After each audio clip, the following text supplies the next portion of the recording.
Hey everybody, this is Constant from Revolution. With me today will be Alp, aka the Langepedia, and today we'll be talking about his journey and also talking about some cool watches as well. So Alp, thank you for coming. Of course, thank you so much. Thank you so much for joining us here today. I really want to know more about you. Oh, Alright. okay. What about you? So which part? Yeah. Oh, which Yeah. So my nickname is Alp. Watches have been a passion of my life for the last 15 years or so. I can imagine. And that actually equals more than the half of my life. Wow. Yeah. You are known as the Langepedia. Why Lange? Why Lange? I think the word is difference. So it also dates back to how I started into watches as well. So I'm a huge tennis fan. I'm a huge Federer fan. Also, okay. Right. And Federer wears a Rolex. So, Me too. I'm a big Roger Federer fan as well. Yeah. So when I'm a teenager, like 13 years old or so, Federer like a god to me. So I have to have what this guy has. So then I go to all the websites and stuff, and then look out for Rolexes, right? Then I went into the forums, and then at the top of the page, alphabetic order, there was A. Lange Söhne. So I just clicked, right? And then the page opened, and there was this movement of autograph with the whole page. It was the cover picture. And I remember saying that, so I mean, this is a watch, and this is a watch, but obviously this is a huge world, right? So what else is there? And then it just started from there. Lange's different approach to both mechanics, to design and the craft, just hooked me up starting from day one and up until today. It's just like a chance, you went Yeah. on Lange, it's pretty amazing. Loving Lange watches is one thing, but going into this very deep academic, educational route, how do you actually start educating yourself on Lange watches? I mean, it started with forums first. I mean, at first that's, when I'm like 13 or 14, I didn't speak English or so. So I was just using, the dictionary or the Google Translate to understand what these guys were saying in the first place. Wow, you're deep, man. Right? Yeah, pretty because, deep, I mean, I'm just like a kid looking just the pictures, not understanding anything. Wow. But I said, okay, so I should perhaps understand what these guys are saying. But the forums were the first place that I really understood what this brand and, what are the watches about in the first place. I see. Then it just blew up from there. But the problem with the Lange community was that there was no structured information or deep or categorical information that you could find anywhere. Oh, wow. But other than that, there was nothing online. So the idea for myself was to, why don't I just, put the things that I know under every second post that I post about watches and let people perhaps, learn about A. Lange Söhne as well and appreciate just like I do, so that we can have, more in common and actually more friends. Wow, this is really cool. It's like you're creating a community, without knowing it, you're just bringing people together to love and share the passion of Lange. Today, in this beautiful event here with Watchbox on Lange, on the Langepedia, of course. So we have picked up 3 watches, the most interesting out of the entire watches collection that we have here. So Alp, maybe would you like to introduce the first one? For the Lange guys, I think this is pretty obvious why I chose this one. So this is the Lange 1 Tourbillon Handwerkskunst. Handwerkskunst is the mean handcraft in German. Yes. And so the Handwerkskunst collection they introduced first in 2012. And that was the Zeitwerk Handwerkskunst. And then they expanded the collection, and every piece is extremely limited. Extremely limited. 15, 20, 30 pieces. Yes. So what they try to do with the Handwerkskunst collection is that they just push the boundaries on every corner that they can imagine. Whether it be the mechanics, the craft, the attention to detail, whatever. So what we have here is that I think the summary of Lange's capabilities in terms of what they can do for a watch in terms of finish, and in terms of design as well. And so this Lange 1 Tourbillon Handwerkskunst has the only black enamel dial they did, other than the unique piece that they made for homage to Walter Lange. And I mean, it is extremely well done.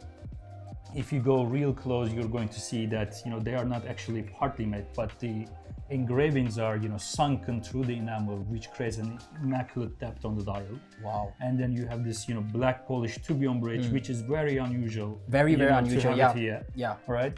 And then you just turn on the back, and this is. I mean, in my opinion, this is the best finished A. Lange Söhne women's. Wow, that's big coming from the Langepedia, man. That's big coming from you, Alp. No. I mean, but wow, it's really beautiful. I mean, you see tons of inward angles done very, very well. It's not like, you don't see any slips, you don't see, I don't know, any cutting corners or rounded edges. Yeah. It is, they skeletonized it just immaculately. Yeah. So I think, what this watch represents of what Lange is capable of doing is what makes it, quite interesting. Of course, it looks amazing, but it is just Lange at its peak. Yeah. Wow. Yeah. Oh, I understand why you choose this as the first one. So let's go on to the second one, which is the watch that you're wearing today as well. Yeah, of course. Okay, so we go with this, the blue Lange one. Right. So this is the blue dial Lange one, reference 101027. Wow, okay. Cool. And so they made this in 97 up until 2002. That's very, very early on the Lange, right. after so 94, 3 years after the launch of Lange's, right? Absolutely. The relaunch of Lange's, Absolutely. And so this was actually part of the blue series that they made it first. So they have the yellow gold variant of this one as well, and this is the other one.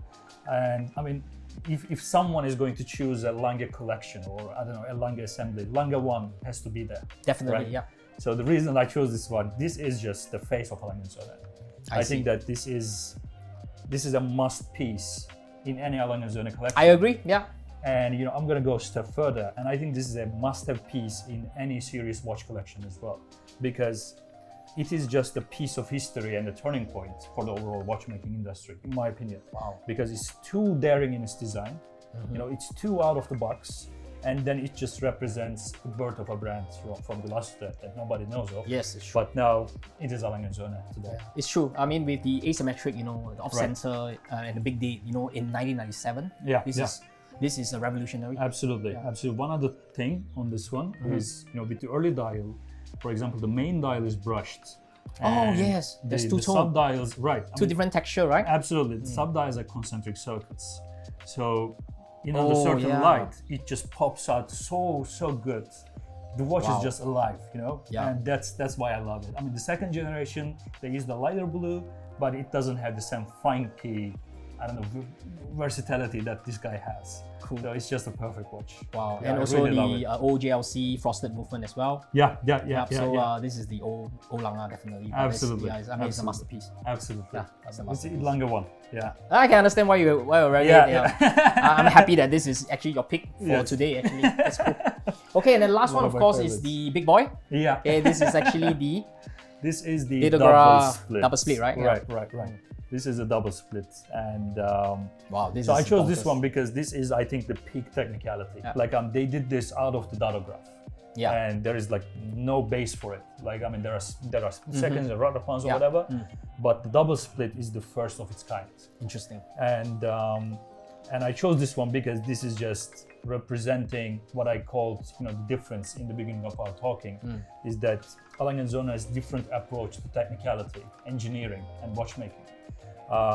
Nobody thought of in the 200 years to make a double rudder palm movement, and then Lange Söhne comes, and in 10 years they make the dotograph, and then 5 years later they just drop the bomb with this. This is just looking like a CD in the back. Crazy, yeah. It's highly incredible. complicated, highly depth. There's a lot of parts. Right. You just look, it's highly complicated. Absolutely, it's incredible. Still beautiful. Lange managed to make this beautiful. Absolutely. Right? So I think that's one of the things I really gotta give Lange credit for. Absolutely. The attention to detail is just I unbeatable. agree, man. Completely. Yeah. Completely. So these three watches is insanely crazy. Insanely beautiful. I can understand why you pick them. They're absolutely special in its own way. Yeah. Each mean a little bit different to you. All right, that's cool. Yeah. But the last thing that I want to ask you is actually very simple. What is your holy grail? And what are you? Because you're such a scholar and such a connoisseur in Lange watches. Right. So I believe that the watch that you want for your angle will be a Lange as well. Yeah. So I think it is the Zeitwerk Handwerkskunst. Wow. Okay. Grail worthy. Yeah, it is definitely. So as I said, the old Handwerkskunst, I think, represent just the peak of watchmaking. There's no question about that. But what makes the Zeitwerk Handwerkskunst is that, so it is how they managed to couple such a traditional art form, which is the tremblage engraving on the dial, with and just avant-garde movement and dial design like Zeitwerk. It is so contrasting. It's amazing. It's right? really quite amazing, yeah. And then, you know, you flip on the back, I mean, it looks regular, but if you go through the escapement system, that one has the glass to escapement rather than the Swiss lever that we have done here. Oh, wow. So the glass to escapement it has shorter jewel pellets, and they are rounded. So they don't make them since 1930s or so. And so how they made it is some guy had the idea to put the glass to escapement in the Zeitwerk Handwerkskunst, but they searched the town and nobody knows how they make it anymore. Because, you know, they passed away or they didn't have the records or something. And then they find one lady, I think at the time she was around 75, 80 years old, and then they asked them to teach them how to make the glass to escapement. So this lady spent, I think, a couple of months with the Zeitwerk department guys, and then teaches them how to hand make the glass to lever escapement. Wow, that's an amazing story, right. man. Yeah. And then they put it for the Zeitwerk, and they never done it again, because I asked the guy who made the Handwerkskunst, he said that this is just a pain to do that escapement and put it into Zeitwerk. So it's a one-off? Yeah, it's that glass escapement is only on that Zeitwerk Handwerkskunst. Yeah. It's amazing. I mean, you have the finishing and the attention detail of the Handwerkskunst, and then you have the technicality and creativity of this Zeitwerk as well. Yeah, absolutely. It's just incredible. Wow, absolute pleasure. Thank you for joining us. Enjoy the night. You enjoy the night as well. Thank you so much.